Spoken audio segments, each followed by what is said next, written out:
Cricket ஃபேன்ஸுக்கு வணக்கம். என்ன ஒரு பெர்ஃபார்மன்ஸுங்க ஆர்சிபி கிட்ட இருந்து நியூட்ரல் ஃபேனா இருந்து பார்க்கும்போது, சிஎஸ்கே நல்லா பண்ணியிருக்கணும், பண்ணல. அது மட்டும் இல்லாம ஃபேன் ஸ்டேடியத்துல ஒரு சில விஷயங்கள் பண்ணாங்க. அது எல்லாத்துக்குமே பதிலடியா இந்த மேட்ச் நடந்தது.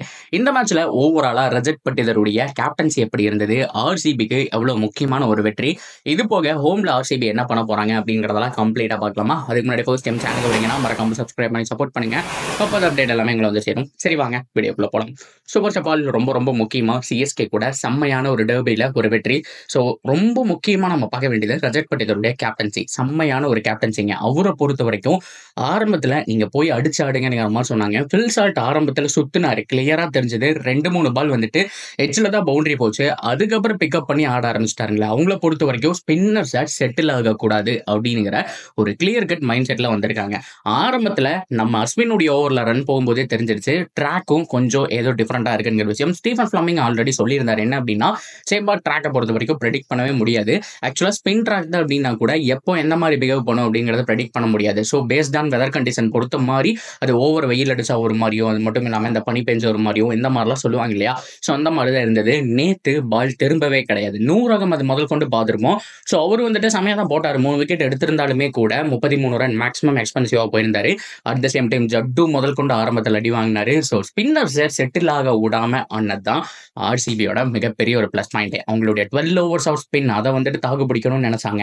அதனால ருத்துராஜ் கெய்க்வாட் ஓவர்ல அவர் வந்துட்டு சேஞ்ச் பண்ணணும் அப்படிங்கிற மாதிரி நினைச்சு ஸோ ஏகப்பட்ட தடவை ஒரு சின்ன சின்ன மிஸ்டேக் செஞ்சதை நம்மளால கண் கூட பார்க்க முடிஞ்சது.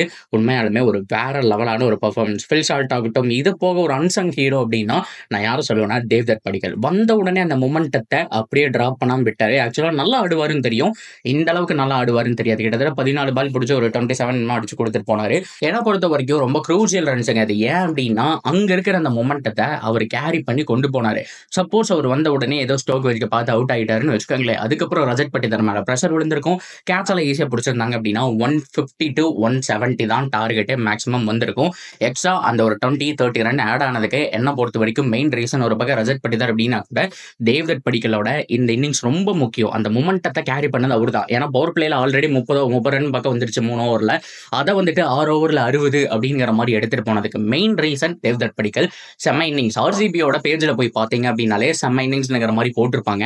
உண்மையாலுமே அவருடைய இன்னிங்ஸ் ரொம்ப ரொம்ப முக்கியம். ஸோ மேக்ஸிமம் நிறைய பேருக்கு தெரிஞ்சிருக்காது. ஸோ இவரை பார்த்து வச்சுக்கோங்க. கண்டிப்பா இதுதான் ஒரு கிளியர் இம்பாக்ட் பிளேயரா இருக்கும். ஏன்னா செகண்ட் ஹாஃப்ல இவர் தான் இம்பாக்ட் பிளேயரா வந்து ஆட போறாரு.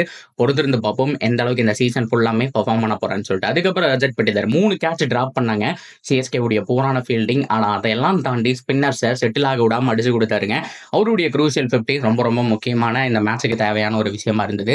ஸோ இது போக டிம் டேவிட்டோட இன்னிங்ஸ். விராட் கோலியை பொறுத்த வரைக்கும் 30 பாலுக்கு 31. ஸோ பெருசா இல்லை அப்படின்னா கூட அவர் கரெக்டா ஆக்சலரேட் பண்ண போகும்போது விக்கெட் கொடுத்துட்டு போயிட்டாரு. அதுதான் மிகப்பெரிய ஒரு பிரச்சனையா இருந்தது.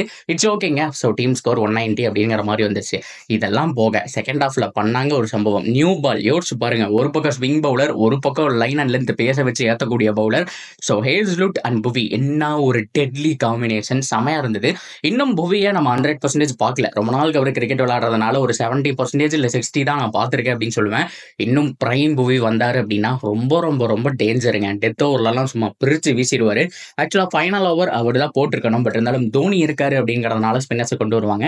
சரி ஓகே, அது ஓகே, நம்ம அந்த பக்கம் வருவோம். ஸோ இனிஷியல் ஓவர்ஸ்ல செட் பண்ணி ஒரே ஓவர்ல 2 விக்கெட் தூக்குனாருங்க ஹேஸ்லுட். அங்கேயே மேட்ச் முடிஞ்சு போச்சு. சிஎஸ்கே உடைய மிடில் ஆர்டர் அவ்வளோ பெருசா கிடையாது. ஸோ ஃபேன்ஸ் எல்லாருமே வந்துட்டு லாலிபாப் அப்படிங்கிற மாதிரிலாம் ட்ரோல் பண்ணிட்டு இருந்தாலுமே கூட ஸோ ஒன்ஸ் அகைன் ஆர்சிபியை ப்ரூவ் பண்ணியிருக்காங்க. லாஸ்ட் இயர்ல வந்துட்டு அவங்கள வந்துட்டு குவாலிஃபை ஆகாம தடுத்தாங்க. ஸோ இந்த தடவை அவங்களுடைய இடத்துலயே போய் கிட்டத்தட்ட 17 வருஷத்துக்கு அப்புறம் அடிச்சிருக்காங்க. உண்மையாலுமே சூப்பரான ஒரு எக்ஸிகியூஷன். என்னை பொறுத்த வரைக்கும் ரஜத் பட்டிதருக்கு பயங்கரமான கிரெடிட் கொடுப்பேன். ஸோ வெல் பிளான்டோட வந்தாங்க, அதை எக்ஸிக்யூட் பண்ணாங்க, செம்மையா ஒரு வெற்றியோட போயிருக்காங்க.